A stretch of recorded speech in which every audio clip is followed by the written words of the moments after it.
네, 안녕하세요. 자, 오늘 처음 우리 군무원 하이클래스 강의를 시작하도록 하겠습니다. 자, 오늘은요, 우리 처음 시작이고 기본 강의고 제 교재는 이게 두 권이 있습니다. 두 권이 있고요. 이 두 권 다 이제 진행되는 강의고요. 행정학 아예 처음 시작이세요? 처음. 아예 저기 처음이고 우리가 이제 오늘 나갈 건데 가볍게 OT 가볍게 하고 그걸 베이스로 해서 오늘 진도를 한번 나가 보도록 하겠습니다. 그렇죠? 그래서 교재는 두 권 다 필요하고요. 항상 그래서 이 하루행정학 교재가 있고요. 그다음에 에세이급 독진모 교재가 있고요. 그다음에 오늘 기본 강의 때는 약간 이 책에 오탈자가 좀 있거나 좀 개정사항들이 좀 있어서 개정사항들 좀 살펴보면서 가도록 하겠습니다. 일단은 제 강의는 기본 강의 플러스 에세이급 독진모다.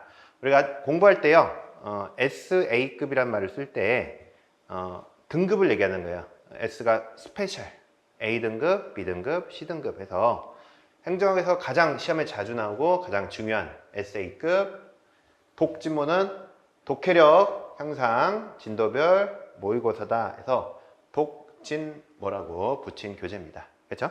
그래서 사실 이거는 어떻게 보면 올인원 교재, 그러니까 요약도 돼 있고요, 문제도 들어가 있고요, 여러 가지 교재가 다 들어가 있습니다. 그래서 보시고 저는 당근쌤 윤세원이라고 당근쌤 윤세원.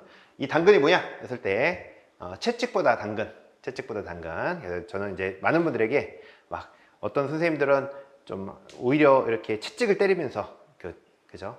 그러면서 약간 정신무장을 하도록 하지만 저는 그것보다는 좀 채찍보다 당근 막 드리면서 조금 할 수 있습니다, 하면 됩니다 라는 이런 힘을 주면서 강의하는 사람이라서 채찍보다 당근쌤 윤세원을 하고 있습니다. 잘 보이시는지 모르겠지만 카페가 있어요. 그래서 카페 네이버닷컴 가서 윤153 그래서 들어가시면 되는데, 네이버에서 그냥 윤세원 치면 제 소개란에 아예 카페도 나오고 유튜브도 나옵니다. 유튜브 나오니까 여러분들 보셔가지고, 카페는 저희 수업 들으신 분들은 가능하면 가입 다 하시는 게 좋고 거기에 이제 자료도 올리고 공지사항도 올리고 하다 보니까 가시면 좋겠고, 그 다음에 유튜브도 여러분 공부에 도움되는 여러 영상들 올려놓고 있고 앞으로 올릴 예정이니까 여기 참고하셔서 들어가시면 좋겠습니다. 자, 우리가 여기 책이 독진모잖아요. 독진모인데 여기서 보면 독해력 향상이 있다 이 말이 써 있는데, 왜 갑자기 행정학을 공부하는데 독해력이 중요한가에 대한 얘기를 간략하게 설명드리면, 우리가 앞으로 정부기업이라는 걸 이제 예를 들어 공부할 건데요. 정부기업이라는 걸 공부할 때 우리는 정부기업이라 배우지만 사실은 표현은 자, 정부가 시장 논리에 따라 공급 생산한다. 정부가 그렇죠? 시장 논리에 따라 공급하는 거, 생산하는 거, 이걸 정부기업이라고 하는 거예요. 그렇죠? 자, 생산은 정부가 하는데 시장적 수단을 이용한다. 이게 기업입니다. 그러니까 앞으로 여러분들이 정부기업이라는 걸 배우지만 정부기업이라고만 나오는 게 아니라 똑같은 내용을 다양한 표현으로 나와요. 근데 여러분들이 이걸 읽었을 때 내가 과연 정부기업이라고 이해할 수 있느냐, 이런 부분들이 이제 행정학에서 이런 걸 뭐라고 하면 독해력이라고 하는 거예요. 독해력. 그렇죠? 내가 알던 문장 그대로 안 나와요. 그리고 공무원 시험이 있고 군무원 시험이 있는데 가장 큰 차이가, 군무원 시험이 이런 변형이 공무원보다 훨씬 심해요. 그래서 공무원 시험 쪽은요, 그래도 기출문제 풀다 보면 봤던 문장이 많이 나와요. 근데 군무원 시험은 사실 내가 봤던 문장보다는 이렇게 좀 내가 배웠던 거를 변형해서 자꾸 다양한 표현으로 나오는 게 군무원 시험입니다. 행정학에서 공무원 시험과 군무원 시험을 비교하면 군무원 시험이 좀 더 어렵다고 그래요, 다들. 그래서 그 이유는 대표적인 뭐다? 이 독해력이다. 독해력은 뭐다? 내가 알던 문장을 다른 문장으로 변형해서 나오는 거를 내가 과연 해석할 수 있느냐. 그죠? 이런 것들이 이제 행정학을 공부할 때 첫 번째 난관입니다. 난관. 그래서 독해력이라는 게 굉장히 중요하고요. 그럼 우리가 독해력 향상을 어떻게 할 것이냐 하는데 영어 공부를 해봤잖아요. 영어 공부. 그 영어의 독해력 향상을 위해서 우리가 첫 번째 영어 공부할 때 가장 많이 하는 게 영어 단어예요. 그죠? 단어. 그죠? 그래서 실제 이제 단어에 대한 부분들이 여러분들이 꼭 어려움을 처합니다. 행정 처음 공부하시면 내가 모르는 단어가 많아요. 국어인데도 불구하고 내가 알지 못한 단어가 꽤 많습니다. 그래서 그 단어에 대한 어떤 부분들이 첫 번째 중요하고요.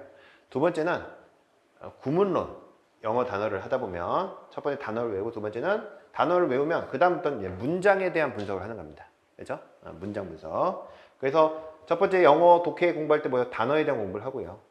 그 다음에 이제 영어에서 이걸 구문론이라고 해서 동일 내용의 유사 지문들을 자꾸 분석하는 이런 영어 문법적으로 분석하고 내용적으로 분석하는 이런 작업을 하게 되는 겁니다. 그래서 실제 이런 동일 내용의 유사 지문들을 자꾸 비교 분석해봐야 독해력이 향상되는 거예요. 첫 번째는 단어고요. 두 번째는 동일 내용의 유사 지문을 비교 분석하는 거고 세 번째는 이걸 토대로 자꾸 문제를 풀어봐야 돼요. 그래서 이런 과정을 통해서 우리가 독해력을 향상시켜요. 영어는. 근데 독진모는 지금 여기를 하는 거예요. 이렇게 동일 내용의 유사 지문들을 자꾸 비교하고 분석하면서 독해력을 향상시키고 그걸 토대로 문제를 자꾸 풀어보는 이런 과정을 겪어 나가는 게 독진모입니다. 그래서 독해력 향상을 어떻게 하는가에 대한 부분을 간략히 말씀드렸고요. 그래서 이제 독진모 교재를 잠깐 보시면 자, 우리 교재, 이 교재 잠깐 보시면 싹 이렇게 앞에 넘기면 여기 이렇게 약간 이렇게 화살표도 있는 처음 그림들이 있어요. 화살표 그림들이 있고요. 거기 보면 첫 번째 그림에 제가 그 하루행정학 요약정리에서 동그라미 쳤고 화살표 있죠? 거기 페이지 적어놨는데 그 페이지가 이 책에 있는 페이지입니다. 그죠? 그래서 이 책을 보다 보면 독진모라는 교재를 보다 보면 그 페이지를 적어놨어요. 하루행정학 페이지를. 그래서 이거 공부할 때 여기랑 연결시켜서 같이 볼 수 있도록 해놨고요. 두 번째는 밑에 보면 녹색으로 칠한 게 있고 5호가 있고 약간 노란색 계열로 칠한 게 있습니다. 녹색으로 칠한 게 거기가 틀린 거예요. 이 문장에서 녹색으로 칠한 부분이 틀린 거고 5호라는 거는 이 문장과 동일 내용의 이거예요. 동일 내용의 유사 지문이다. 5호로 칠한 부분들이. 그리고 노란색으로 칠한 부분들이 이 문장에서 가장 중요한 포인트입니다. 그죠? 그래서 이 책의 구성은 뭐 이렇게 되어 있으니까요. 한번 참고를 하시면 좋겠습니다.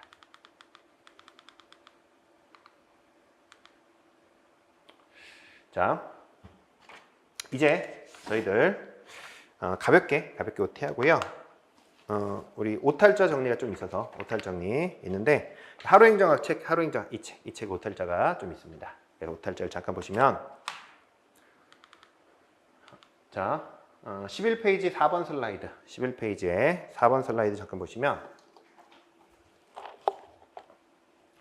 여기 결과성의 논리를 중시한다 이렇게 써 있는데 이거를 죄송하지만 적절성의 논리를 적절성의 논리를 중시한다로 좀 수정을 해주시면 됩니다. 이건 제가 수정해놨고 우리 책을 펴가지고 11페이지 4번 슬라이드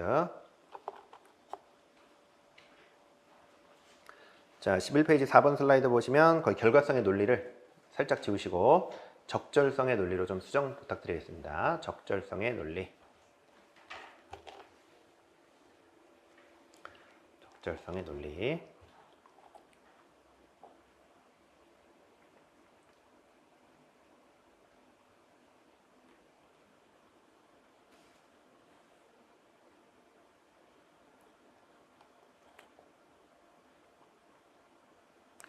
자, 그리고요. 두 번째 190페이지 5번 슬라이드 보면 190페이지 5번 슬라이드 보면 자, 여기 금융성 기금을 포함 사회보장성 기금 포함이라고 되어 있는데요. 근데 여기다가 금융성 기금 포함은 약간 세모로 치자 이렇게 바꿔놓으시면 좋겠습니다. 그러니까 여기 이거 금융성 포함되고 사회보장성 기금 포함된다고 써놨긴 했지만 금융성 기금 포함에 대해서는 약간 세모로 접근하자 이렇게 한번 보시면 좋겠습니다. 뒤에서 그러니까 포함된다는 책들도 있고요. 포함이 안 된다는 책들도 있어서 지금 약간 논란이 있어요. 논란이. 근데 일단 포함된다라는 게 조금 일반론적이긴 한데 그래도 논란이 좀 있기 때문에 금융성 기금 포함은 약간 세모로 접근하자. 세모로 접근하자. 그래서 그 다음 페이지 191페이지 1번 슬라이드 보시면 여기 아마 사회보장성 기금 포함, 금융성 기금 다 포함이라고 되어 있을 텐데 얘는 포함이지만 금융성 기금은 세모로 좀 이렇게 쳐놓자고 제가 말씀드린 겁니다. 똑같은 내용이에요. 똑같은 내용. 금융성 기금은 약간 세모. 그렇죠? 자, 그리고 274페이지 3번 슬라이드.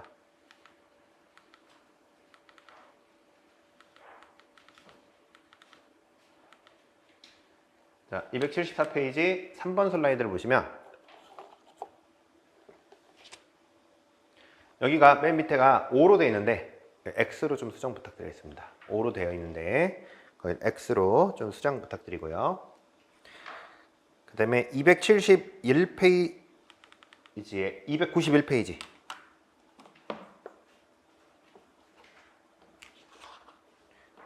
291페이지 저희 프린트에는 271로 되어 있네요. 291페이지 2번 슬라이드 보시면 여기가 실시로 되어 있는데 그냥 미실시로 바꾸십시오.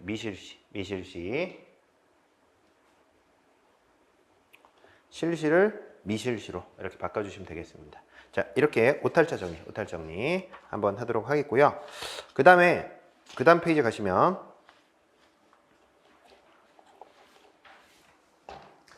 자, 저희들 법령 개정 사항이 있어요. 법령 개정 사항이 있어서 이 법령 개정 사항은 살짝만 나중에 자세히 설명드릴 겁니다. 나중에 자세히 설명드릴 건데 자, 152페이지 5번 슬라이드 보면 자, 유괴사가 있는데 이 유괴사가 이 내용으로 바뀌었습니다.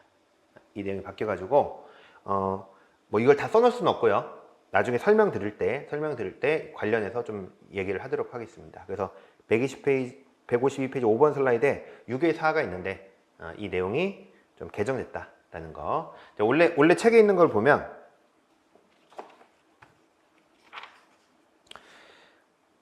(152페이지) 5번 슬라이드 보면 원래 뭐였냐면 유괴사가 이게 공무원 임용 결격 사유인데 이런 사람은 공무원이 안 된다. 그런데 뭐냐면 미성년자에 대해서 성범죄를 저지른 사람은 아예 공무원을 할 수 없었어요. 죽을 때까지 공무원 안 된다 이렇게 정해놨는데 왜 이렇게 바꿨는지 모르겠는데 미성년자에 대해서 성범죄를 저질러서 뭔가 이제 뭐 감옥에 가거나 집행유예를 받거나 벌금을 받거나 했던 이런 결과를 받으면 그날로부터 선고받은 날로부터 20년간을 못해요. 공무원을. 그래서 예전에 아예 못한다 이렇게 돼 있었는데 지금은 이렇게 뭔가 하여튼 처벌을 받고 나서 그날로부터 맨날 얼마큼 20년이 지나지 아니한 자는 못한다. 그래서 20년 지나면 할 수 있다. 약간 이렇게 바뀐 겁니다. 그죠? 그래서 이 부분만 이게 중요한 건 아닌데 옛날에는 아예 안 됐는데 지금은 뭐다? 20년이 지나지 아니한 자만 못한다. 이렇게 내용이 좀 바뀐 겁니다. 바뀐 거고요. 자, 153페이지 2번 슬라이드도 153페이지 2번 슬라이드도 보면 당연퇴직 사유는 나중에 배워야 하는데 원래는 제33조 각호 그러니까 모든 각호라고 되어 있는데 이게 2호부터 나머지 호까지 그러니까 뭐가 여기 보면 이게 개정된 건데요. 뭐가 바뀐 거냐면 1호가 빠졌어요. 원래 1호부터 끝까지인데 각호는 모든 걸 다 포함하는 건데 지금 뭐가 빠지면 1호가 빠졌습니다. 당연퇴직 사유에서. 그래서 그 1호가 빠져 있다는 거. 그래서 2호부터 뭐 6호의 끝까지 뭐 7호, 8호 되는데 이게 끝까지 다 있는 거예요. 그래서 이게 다 들어가는데 지금 하나가 빠진 게 뭐예요? 1호가 빠졌습니다. 1호가. 이거 나중에 좀 더 자세히 배우고요. 자, 158페이지 4번 슬라이드 보시면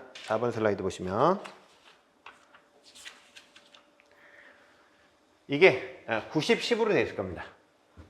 이게 90, 10으로 되어 있는데 이게 앞으로 아직 개정 안 됐지만 우리 시험 볼 때면 개정돼 있으니까 25년도 12월 24일부터는 이게 95% 이상 5% 이하로 바뀝니다.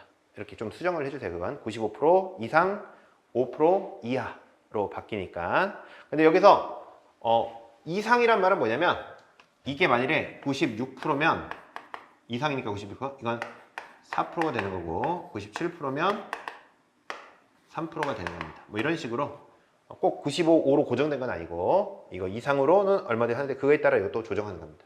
그래서 일단은 95% 이상, 5% 이하로 바뀌었다는 거 한번 보시면 되겠고요.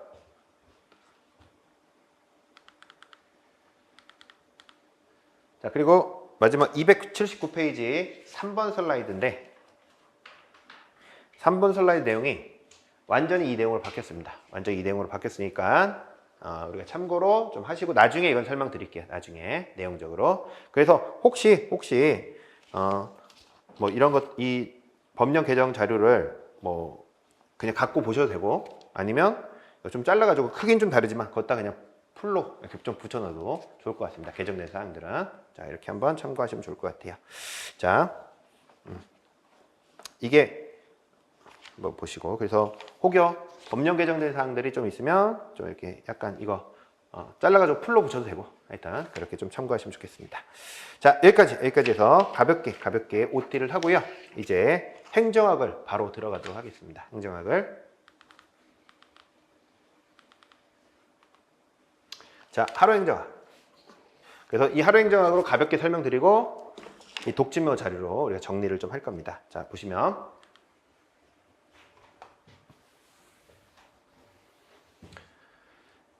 행정학 이론 발달사인데 뭐 가기 전에 이 독진모 잠깐 보세요. 독진모 잠깐 보시면 이거 잠깐 보시면 제 사진 나와. 제 사진. 그죠? 제 사진이 있고 제 양력도 쭉 있죠?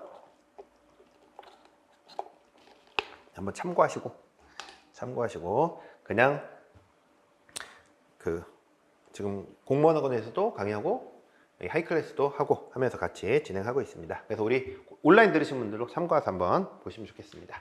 자, 일단은 총론 행정학 이론 발달사 한번 같이 보도록 할게요. 행정학은요 크게 7가지 파트로 되어 있어요. 크게 7가지 파트로 되어 있는데 총론, 조직론, 인사론, 재무론, 정책론, 환류론, 지방자치론 이렇게 해서 7가지 파트로 되어 있고 7가지 파트를 우리가 기본 강의를 통해서 쭉 배워나갈 건데요. 일단은 총론은 전체적인 어떤 개요, 전체적인 큰 방향성 이런 걸 얘기하는 거고요.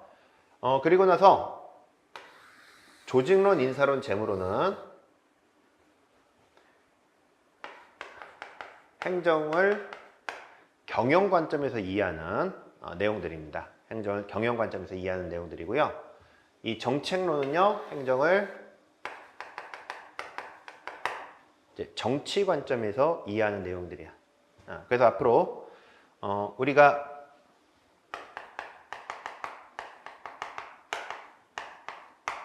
앞으로 행정학이라는 걸 배울 건데요. 행정학은 뭐냐 했을 때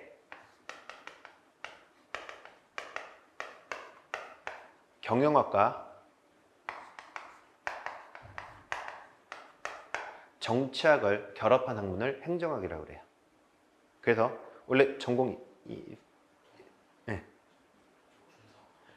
군사? 군대? 그쪽 뭐 그러면 경력도 있으신 거예요? 학교가 군사? 군사. 그러면 행정직 준비하시는 거예요? 그렇고. 근데 그럼 좀 익숙하겠네? 좀 관련 있을 수도 있고, 그죠? 그래서 근데 행정학은 보다 경영학과 정치학이에요. 행정학이라는 거는. 그래서 경영학이라는 건 조직을 운영하는 거. 그죠? 조직을 만들고 그 조직을 운영하는 거. 그게 경영학이고요.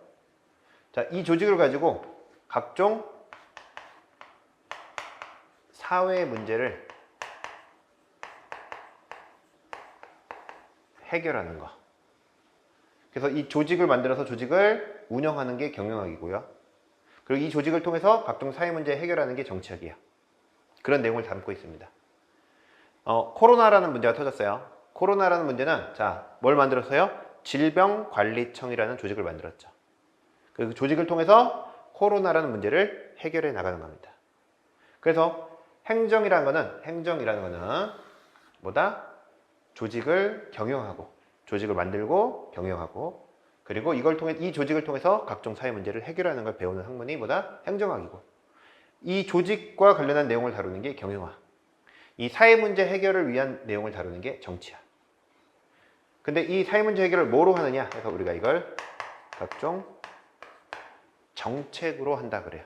그래서 여기가 사회 문제 해결을 정책으로 하는데 이게 정치학이 결국 정책이에요. 그리고 경영은 뭐냐? 이 조직을 만드는 거예요.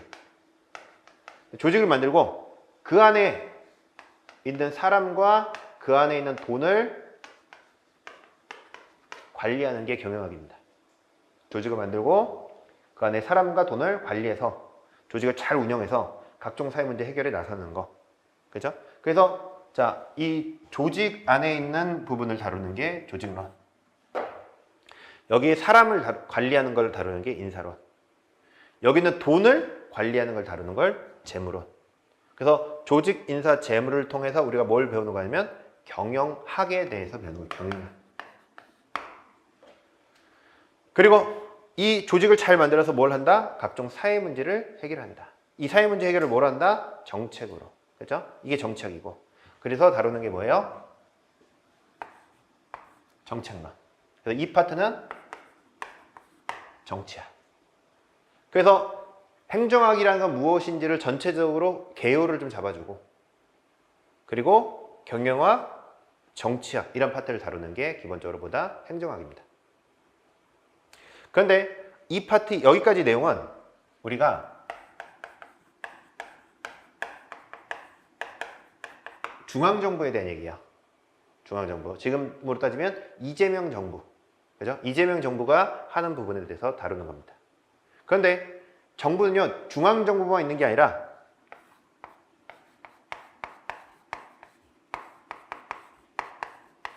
지방정부도 있는 거예요. 죄송하지만 사시는 지역이 어디 쪽이세요? 인천. 그럼 인천이면 인천에 대해서도 배워야겠죠. 인천 정부, 지금 인천광역시장이 누구세요? 몰라. 그렇죠? 그러니까 우리는 행정학에서 누구를 중심으로 배워요? 이재명 정부를 중심으로 일단 배운다. 이런 느낌이에요. 그렇지만 내가 사는 지역에 대한 정부도, 지방정부도 있겠죠. 그래서 그 인천이면 인천광역시에 대해서 배우는 거예요. 그죠? 그래서 이게 행정학이에요. 그런데 여기는 정부, 여기도 정부얘기인데, 그럼 이 정부를 누가 감시할 거고, 감독할 거고, 견제할 거냐. 그럼 그 부분을, 이 환류라는 거는 뭐냐면 평가한다 이 말이에요. 평가한다. 누가 감독, 평가할 거냐.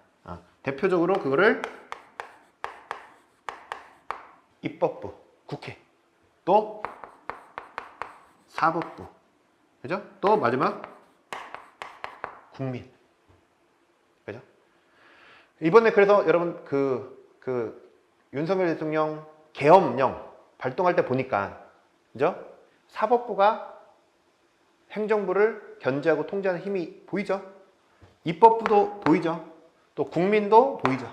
그죠? 그래서 이 환류론 다루는 게 뭐냐면 이런 중앙정부, 지방정부 활동을 누가 통제하고 감독하고 견제할 거냐, 그런 걸 배우는 게 환류론입니다. 그래서 우리가 행정학의 내용은 총 이렇게 구성되어 있어요. 구성되어 있는데 전체적으로 한번 쭉 우리가 배울 거고요.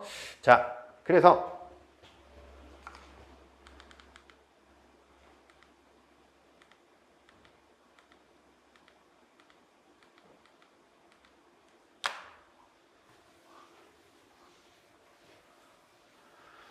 이 내용을 바탕으로 이제 행정학, 우리가 지금까지 배웠던 내용을 가지고 행정학에 대해서 한번 다시 한번 이해를 해볼 겁니다.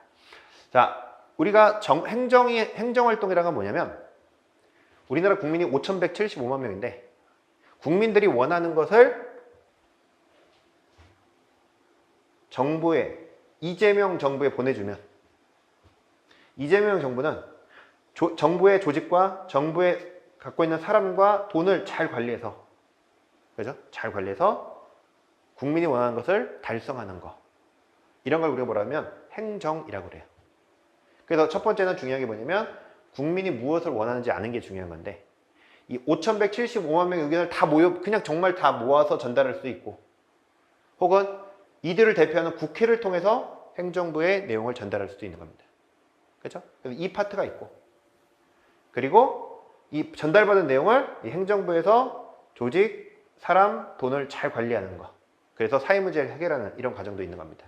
그래서 행정학은 일단 여기 파트가 일단 중심이에요. 정부가 조직과 사람과 돈을 어떻게 관리할 거냐. 근데 이 파트를 우리는 뭐라 하면 경영이라 하고요. 그런데 과거에는 그래서 여기에 초점이 있었어요. 조직을 어떻게 잘 관리할 거냐, 경영을 어떻게 잘할 거냐. 그런데 오늘날은 여기도 중요하다는 거예요. 국민들이 무엇을 원하는지, 국민들이 원하는 게 과연 무엇인지를 우리가 알아가는 거, 찾아내는 거, 그것도 행정의 영역이 될 수 있다고 보는 겁니다. 그래서 이 파트를 다루는 게 정치예요.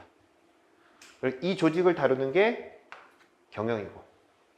그래서 행정학은 뭐다? 정치학과 경영학인데, 국민이 정말 원하고 국민이 처한 어려움이 무엇인지를 아는 거, 그게 정치고, 그걸 위해서 조직과 사람과 돈을 잘 관리하는 거, 이게 경영이고.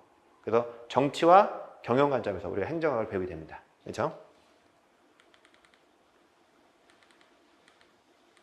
그래서 첫 번째는요, 행정학에서 총론인데, 지금 우리 총론을 배우고 있는데, 총론에서 가장 잘 나오는 거는 이 행정학 이론들이 있어요. 이 이론들의 발달사를 우리가 쭉 배우게 됩니다. 행정 이론 발달사들을 쭉 배우게 되는데, 첫 번째 이론부터 쭉 이제 우리가 배우게 될 거예요. 배우게 될 거고. 그래서 우리 2페이지 1번 슬라이드 보면, 자, 행정은 뭐다? 행정은 결국 경영과 정치다. 그럼 행정학은 뭐다? 경영학과 정치학이다. 그래서 행정에서 경영학은 뭘 다루냐면 조직을 어떻게 효율적으로 관리할 것이냐. 그렇죠? 그런데 정치는 뭐다? 각종 의사결정을 통해 뭐 하는 거? 사회 문제를 해결하는 거. 그죠? 이렇게 각종 의사결정을 통해 나오는 게 정책이에요. 정책. 각종 정책을 통해서 우리가 사회 문제를 해결하는 게 뭐다? 정치다. 조직을 잘 관리하고 이걸 통해 사회 문제를 해결하는 거. 이게 뭐라 한다? 우리가 행정이다. 이렇게 말하는 겁니다. 자, 그래서 계속 하는 얘기지만 행정학은 경영학과 정치학을 결합한 학문이에요. 근데 우리가 경영학을 조직의 사람과 돈을 관리하는 거라고 하고요. 그리고 나서 각종 사회 문제가 발생하면 정치학적 관점에서 사회 문제를 해결해야 하는데, 이 사회 문제 해결을 뭐로 한다? 정책으로 한다.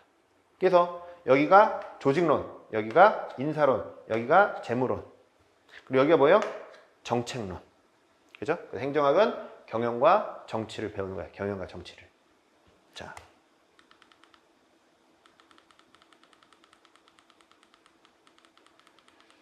자, 보시고요.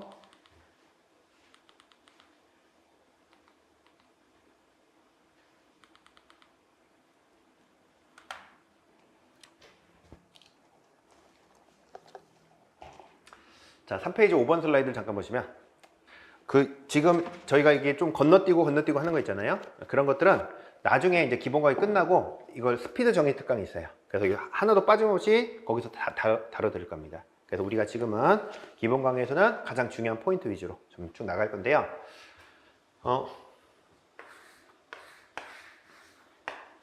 미국의 역사를 좀 아세요? 군사학에서 좀 배우나? 자세히 안 배워요? 자세히 안 배워? 근데 미국은요, 원래 영국에서 살던 사람들이 종교의 자유를 찾아서 배를 타고 건너왔고, 그래서 미국 동부에 정착했습니다. 처음엔 종교 자유를 찾아 떠나왔고, 그래서 이들이 동부에 정착을 했습니다. 그래서 작은 마을들이 있었고 나중에는 이제 유럽 대륙에서도 다 넘어오기 시작해가지고 도시가 커지면서 점점점 나라가 건설됐고 그래서 이제 미국이라는 나라가 건설된 거예요. 그래서 이런 나라를 이제 처음에 건설해 가는 과정 속에서 지도자들이 이제 생겼고 그 지도자들 중에 한 명이 제퍼슨이고 한 명이 해밀턴이에요. 근데 제퍼슨은요, 미국이라는 나라를 조금 더 자유롭고 분권적인 나라를 만들자라고 주장을 합니다.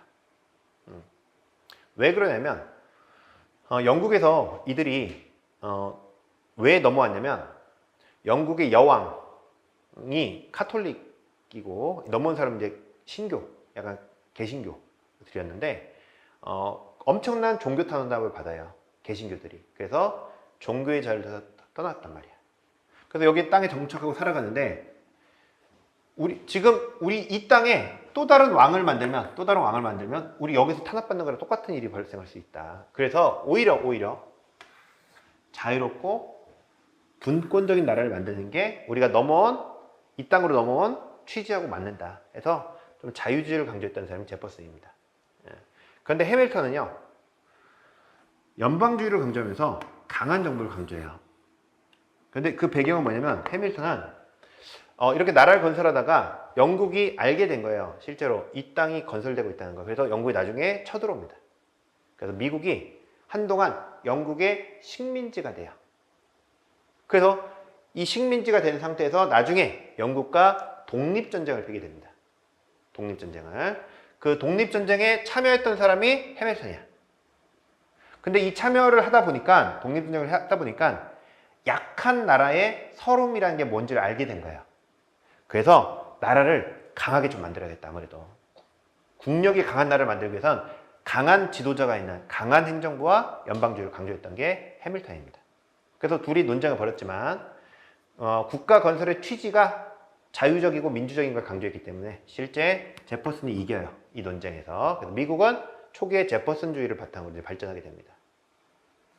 근데 제퍼슨과 해밀턴 외에도 메디슨 같은 학자들은 뭐 이런 거 정부가 자유가 있냐 강하냐 약하냐 이런 게 중요한 게 아니라 그냥 각자 자기의 이익을 위해 그냥 살자. 각자 살면 된다. 그냥 뭐 정부에 대해 너무 고민하지 말자. 그냥 우리 이익을 위해 살다 보면 되는 거야. 그죠? 살다 보면서 국가의 어떤 대소사에 관심이 있어요, 없어요? 조금 생긴 것 같아요. 공부하다 보니까 생긴 것 같아요.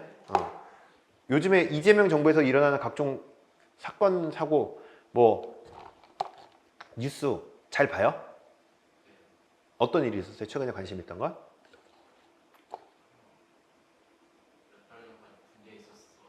아, 군대에서 나오신 지 별로 안 됐어요? 뉴스 보다 보니까 뭐 있죠? 뭐 이런 일들도 있잖아요. 근데 많은 분들이요, 뭐 이게 뉴스 보잖아요. 보긴 하는데 많은 분들이 별로 관심이 없어.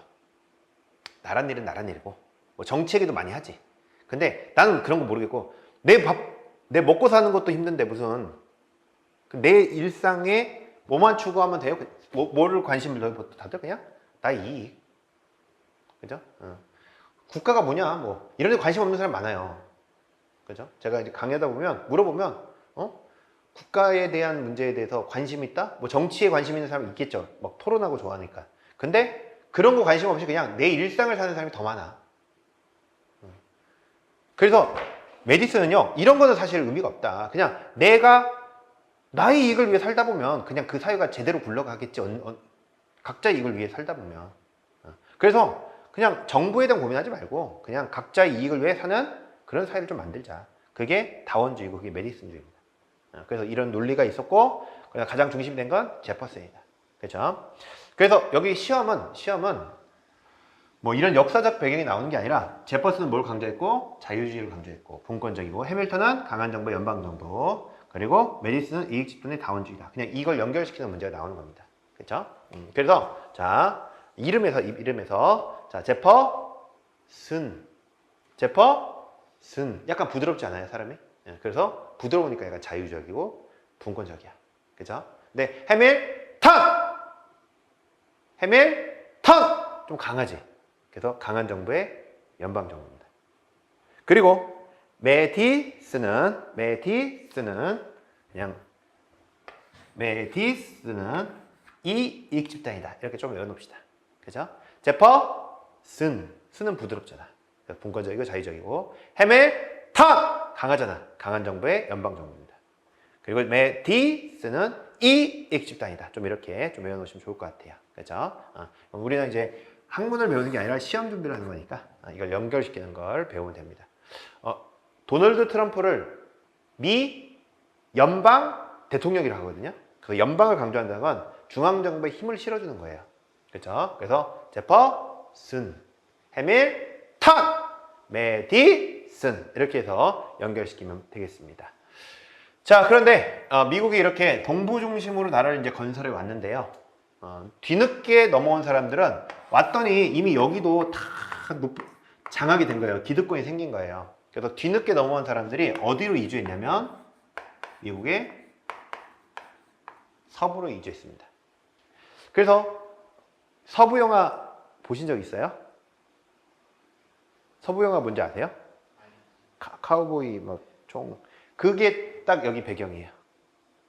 그래서 미국에서 초기에 넘어와서 미국을 이렇게 좀 기득권을 형성하고 미국에 정착을 잘하는 사람들이 동부에 살았고요. 이제 뒤늦게 넘어와서 좀 넘어온 사람들이 더 가난해. 힘없고 가난한 사람들이 서부 쪽으로 이주했습니다.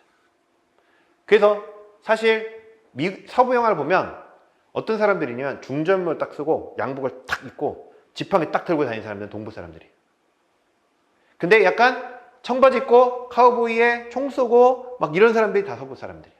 그러니까 서부에 사는 사람들은 사실 좀 가난하고 힘없는 사람들이 좀 살았고요. 동부에는요 좀 잘 살고 약간 부자고 좀 기득권층이 많이 살았어요.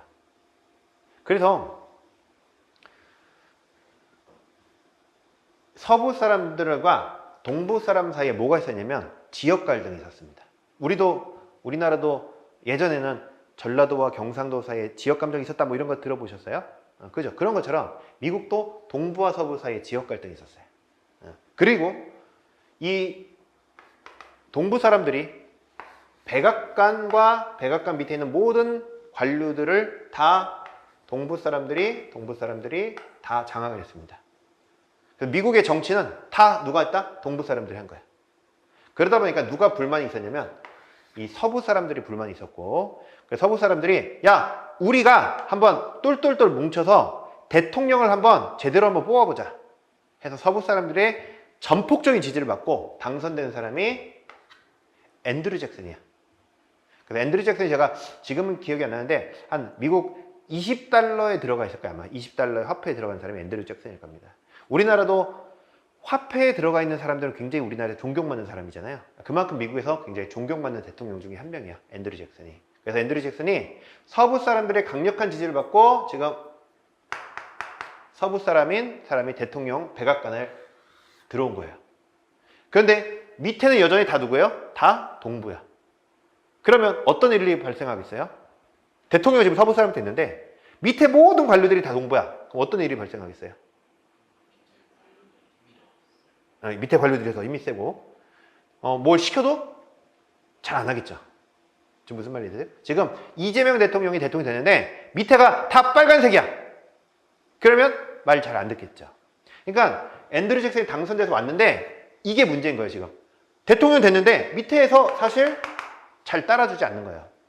그래서 여기를 서부 사람으로 채우고 싶은데 서부 사람 아까 배웠지만 가난하고 힘없고 못 배우고 총 쏘고 소 키우고 막 이런 사람들밖에 없으니까 이 사람들을 데려오기가 힘든 거예요. 왜? 관료를 시킬 건데 능력이 없는 거예요 지금. 그래서 어떻게 데려오지 하는데 어느 날 책을 읽다가 엽관주의다 이런 말을 책에서 나온 거예요. 엽관주의 뭐냐면 정치적 충성도로 공무원을 뽑는 겁니다. 너 능력 있어가 아니라 너 나한테 충성해? 너 관직 줄게. 이렇게 하는 게 엽관주의입니다. 그죠? 뭐 능력을 보면 좋지만 그냥 뭐로 한다? 충성도로 공무원을 뽑겠다는 거예요. 그럼 충성도로 공무원을 뽑는데 그렇게 해서 만일에 이 사람은 서부 사람이 충성할 때 서부 사람 뽑을 수 있겠죠? 서부 사람 데려오면 여기 역관주의가 능력을 안 보고 뭐 충성도로만 뽑아도 장점이 있다. 가장 큰 장점이 뭐겠어요? 말을 잘 들어. 그러면 대통령이 일을 훨씬 더 수월하게 할 수 있겠죠. 그게 훨씬 낫다. 말 안 듣는 사람들로 가득 채운 것보다는 오히려 그냥 충성하는 사람들로만, 능력 안 봐도 된다. 충성하는 사람들만 있어도 이 정부가 충분히 잘 굴러간다. 이렇게 생각하는 게 기본적으로 역관주의입니다. 그죠? 그 이재명 대통령이 되니까 장관들을 이번에 새로 뽑죠. 그래서 장관들 기억나는 새로 뽑힌 사람 중에 관심이 좀 뉴스에 나오거나 이거 본 적 있어요? 장관 얘기들?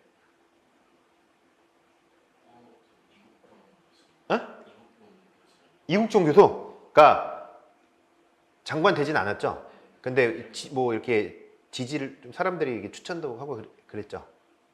이름에 올라오기도 하고 그런 장관들에 대한 부분이 있는데 이재명 대통령이 장관들을 다 바꾸고 있잖아요. 그죠? 그러면 그때 파란색으로 바꿔요? 빨간색으로 바꿔요? 지금? 파란색으로 바꾸는 거야. 그게 우리나라 뭐예요? 역관주의입니다. 관료들은 역관주의를 안 해요, 우리나라. 그죠? 9급, 7급, 8급 이런 사람들 다 시험 봐서 뽑지만 장관들은 다 뭐로 바꿔요? 자기한테 충성하는 사람들로 다 바꾸고 있죠. 그게 우리나라 역관주의예요. 그래서 밑에는 모르는데 우리나라도 실제 장관들은 다 대통령 색깔을 맞춥니다. 윤석열 대통령일 때는 그 밑에 색깔이 다 뭐예요? 다 빨간색이었던 거예요. 장관들은. 그런 식으로 운영하는 것처럼 앤드류 잭슨도 이 역관주의를 도입해서 다 똑같은 색깔로 쭉 만드는 겁니다. 근데 여기는 어디까지? 구급 공무원까지 다 서부 사람을 다 바꾸는 거예요. 이게 이제 역관주의. 그죠? 그리고 약간 그 적극적인 참여도와 어떤 발표의 어떤 이것들이 굉장히 좋은 것 같아요. 질문을 했을 때, 저 몰라요. 이렇게 아니고, 그냥 자꾸 이렇게 적극적으로 발표해주고 얘기해 주시니까, 그리고 되게 정답을 잘 말해 주신 것 같아요. 그죠? 잘하고 있습니다. 제가 봤을 때 행정학 잘하실 것 같아. 행정학. 그래서 앤드류 잭슨이 이렇게 이제 서부 사람들로 공직을 구성하기 시작했어요. 그래서 이렇게 운영됐는데, 이제 이렇게 역관주의를 통해서 미국 정부가 한참 운영되다가 역관주의가 계속 이제 흘러왔는데, 어느 정도 시간이 흘렀는데, 몇십 년이 흘렀던데, 이렇게 하다 보니까 이제 문제점이 드러나기 시작하는 거야. 모든 제도는 장점이 있지만, 시간이 지나면 단점이 있는 거예요. 그죠? 사랑을 해봤습니까? 해봤죠? 처음 사귈 때 너무 좋아요, 안 좋아요? 좋죠? 근데 시간이 흐르면 좀 단점이 보여요, 안 보여요? 보이죠? 그죠? 역관주의도 그래. 역관주의. 난 너무 사랑해. 난 너를 너무 사랑해. 했는데, 시간이 지날수록 단점이 보이기 시작하는 거예요. 이 부분들이. 그죠? 어떤 단점이 있냐? 가장 대표적 단점이, 너 나 충성하면 공무원 시켜줄게요. 근데 충성의 기준이 애매해요. 뭐가 충성이야? 뭐가 충성이지? 이게 애매한 거예요. 그 나중에는 어떻게 되냐면 매관 매직이 됐습니다. 매관 매직이 뭐예요? 맞아. 그렇죠. 돈을 주고 뭘 사고 팔아요? 관직을. 그죠? 매관 매직. 관직을 매매한다 이 말입니다.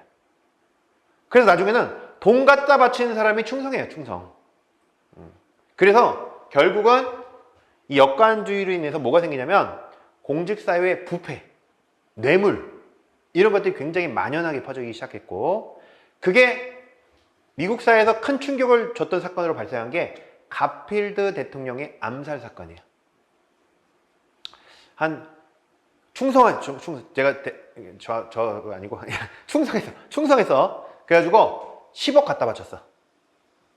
10억 갖다 바치고, 이번에 대통령이 되시면 잘 부탁드립니다. 전 대통령님께 충성하겠습니다 하고 10억 갖다 바친 거예요. 한 몇 급 원해요? 충성했으니까 관직을 줄 거 아니야. 10억 갖다 바쳤어. 그럼 몇 급 정도 주길 원해요?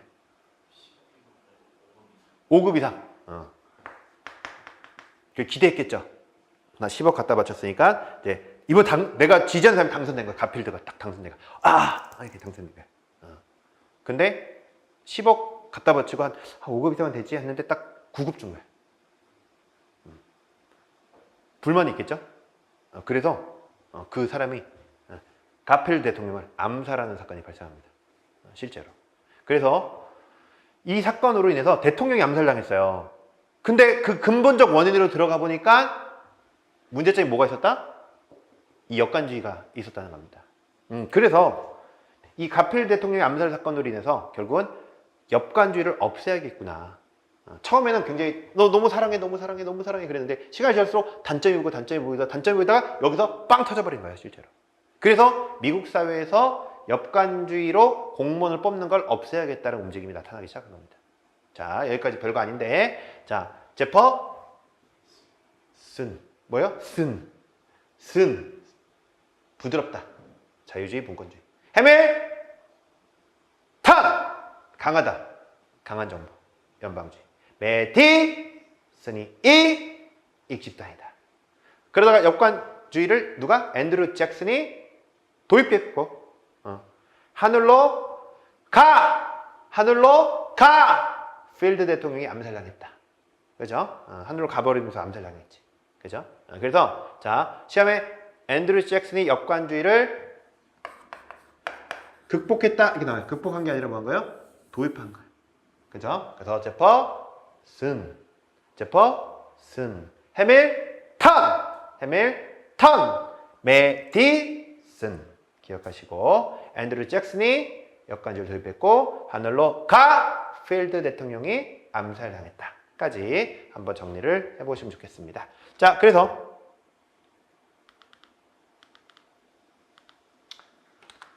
자 역관주의는 뭐예요? 이 정치 안에 행정 관료들을 다 밑으로 집어넣는 거예요. 그래서 이들이 누구한테 충성하게? 이 정치에 충성하게. 정치라는 건 여기 이제 대통령이 있겠죠. 그죠? 대통령한테 충성한 사람들로 행정을 다 채우는 거. 그래서 정치 안에 뭘 집어넣는 거예요? 행정을 집어넣는 게 뭐예요? 역관주의입니다. 그런데 지금 뭐예요? 가필드 대통령 암살 사건으로 행정부가 정치 안에 있는 게 문제가 있는 거예요. 거기 뇌물도 있고 여러 가지 문제가 있으니까. 그래서 이제는 정치 안에 행정을 놓지 말고 정치와 행정을 뭐하자? 분리하자는 움직임이 나타나는 겁니다. 이 안에 집어넣으면 안 되겠다. 역관주의처럼. 그래서 정치 행정을 분리하려는 움직임이 생겼고. 그죠? 그리고 이제 공무원을 뽑을 때 충성도로 뽑으면 안 되겠고 사람 뽑을 때 실적주의로 바뀐 겁니다. 능력을 보자. 충성도 보지 말고 이제 능력을 보자. 그게 실적주의입니다. 그러면서 정치 행정을 뭐 하겠다? 분리하겠다. 이런 움직임들이 나타나는 겁니다. 그렇죠? 자.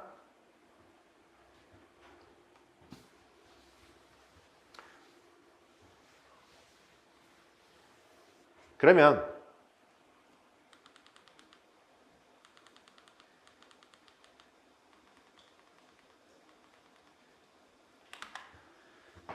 이렇게 되면서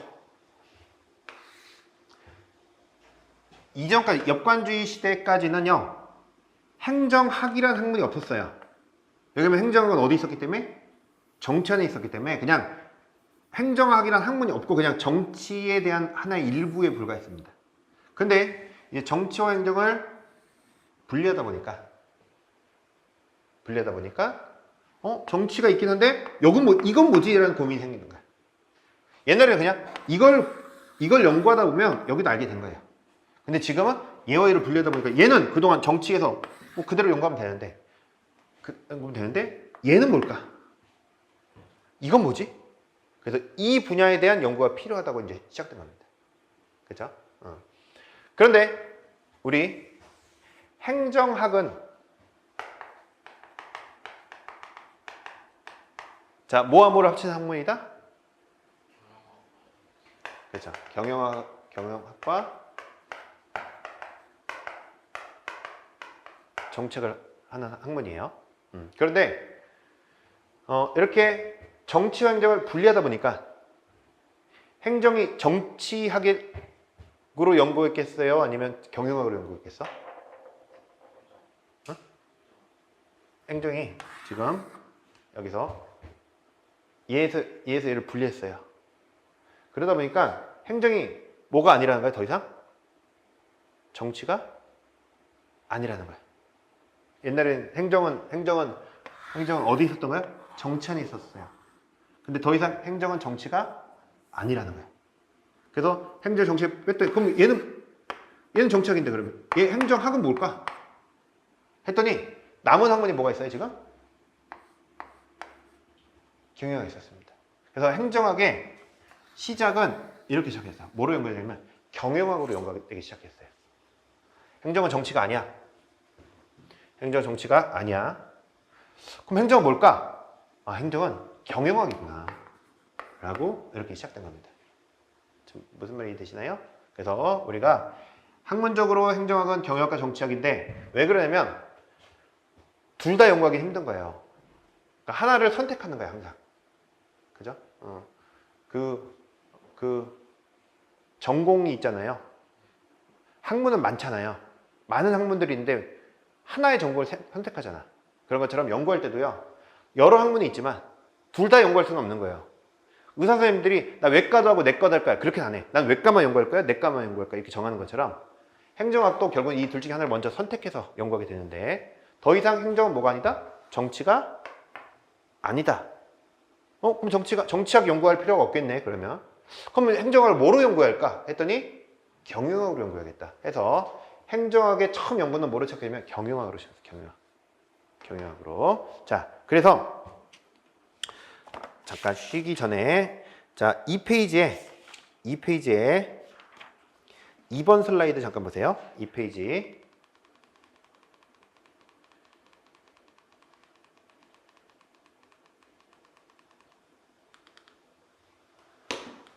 이번 슬라이드 보시면 자, 행정학은 크게 뭐가 있다? 정치학과 경영학이다. 그런데 행정학과 교수님한테 행정학이 뭐예요? 이렇게 물어봤더니 행정학은요 경영학 거 베끼고 정치학 거 베낀 겁니다. 이렇게 말하면 자존심 상하잖아. 그죠? 원래 정확히 말하면 경영학 거 갖다 쓰고 정치학 거 갖다 써가지고 그냥 어떻게 보면 베낌의 학문이야. 근데 행정학과 교수들이 나 경영학 거 베꼈어, 정치학 거 베꼈어 이렇게 말하기는 자존심 상한단 말이야. 그래서 이 경영학과 정치학이라는 거를 딱 숨기고 그거를 그럴듯하게 표현을 바꿔놨어요. 그게 뭐냐면 정치행정 이원론, 정치행정 이론론이라고 표현합니다. 근데 사실 정치행정 이원론이 경영학이라는 얘기예요. 정치행정 이론론이 정치학이라는 얘기야. 근데 이렇게 해야 정치학이란 말이 안 보이니까 행정학 교수들이 이렇게 표현을 바꿔놓은 겁니다. 경영학도 나 경영학 베꼈어 이렇게 말한 거 우리 정치행정 이원론적인 연구를 해 하면은 사람들이 이거 경영학인지 모르고 행정학 학문인가 보다 이렇게 이해되니까 적절한 말로 표현한 겁니다. 근데 보세요. 자, 정치와 행정이 뭐다? 하나다. 그 얘기는 행정이 뭐란 얘기야? 정치, 행정이 하나니까 행정이 정치라는 얘기입니다.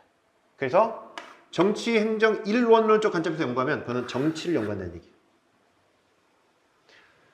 그런데 정치, 행정, 이원론은 정치와 행정이 다른 거다.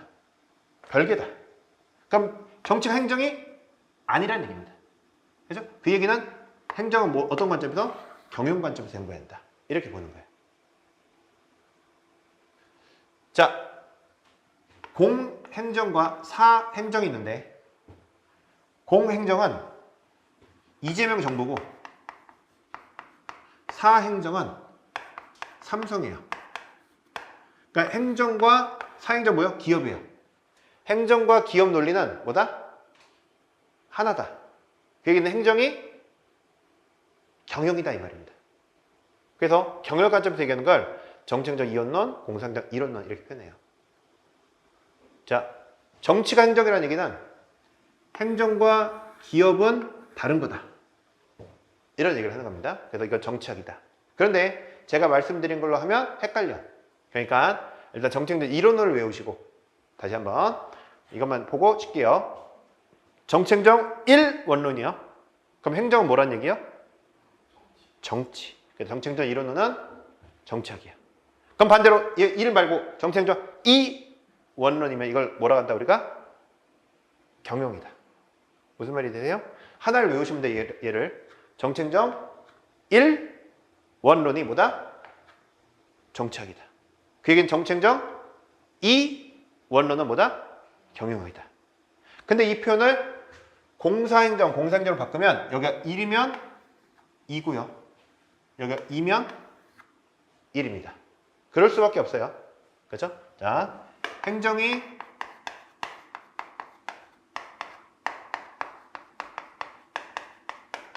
정치다. 정치행정 이런 나. 그럼 행정은 뭐가 아니다? 경영이 아니다. 근데 이 경영을 우리가 사행정이라고 그러고 이 행정을 공행정이라고 그래요. 그래서 정치와 행정이 이론론이면 공행정과 사행정은 다르다. 이론론이 되는 겁니다.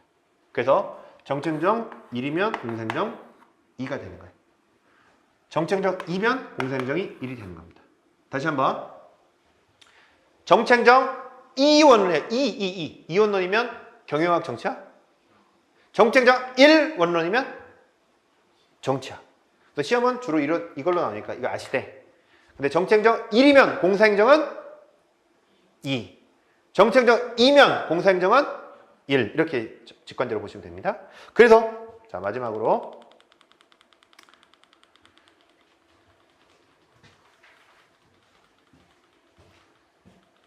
자 행정학은 지금 어떻게 된 거예요? 지금 행정은 정치가 아니란 얘기야. 그럼 이거 정치행정 이원론이야. 그럼 정치행정 이원론이면 경영학 정치야? 경영학. 그래서 행정을 뭐로 이해하기 시작했다? 경영.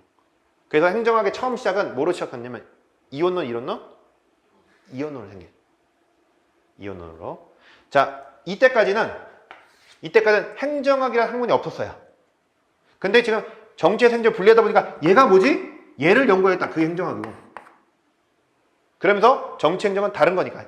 정치행정 이원론적 관점이고. 그 얘기는 행정학은 뭐다? 결국은 경영학이다. 이런 관점에서 행정학이라는 게 처음 시작한 겁니다. 지금 무슨 말 이해되시나요? 그래서 우리가 지금까지 배운 건 뭐냐면 행정학이 등장하게 된 배경. 이런 과정을 통해서 역관주의 문제가 있었고요. 쭉 갖고 여기는 행정학이 아직 안 나온 거예요. 그래서 역관주의로 인해 각종 문제가 터졌고 이 문제를 극복하는 과정 속에서 역관주의가 실적적으로 변하면서 정치 행정을 뭐 하기 시작했어요? 분리하기 시작했고 그럼 이 행정학은 정치가 더 이상 아니니까 정치 행정 이원론적 관점에서 행정학 연구가 시작했고 그래서 행정학의 연구 시작은 뭐로 시작했다? 경영학으로 연구 시작했다. 이런 관점에서 행정학이라는 게 발전했다. 그죠? 그러면서 자, 초기의 행정학은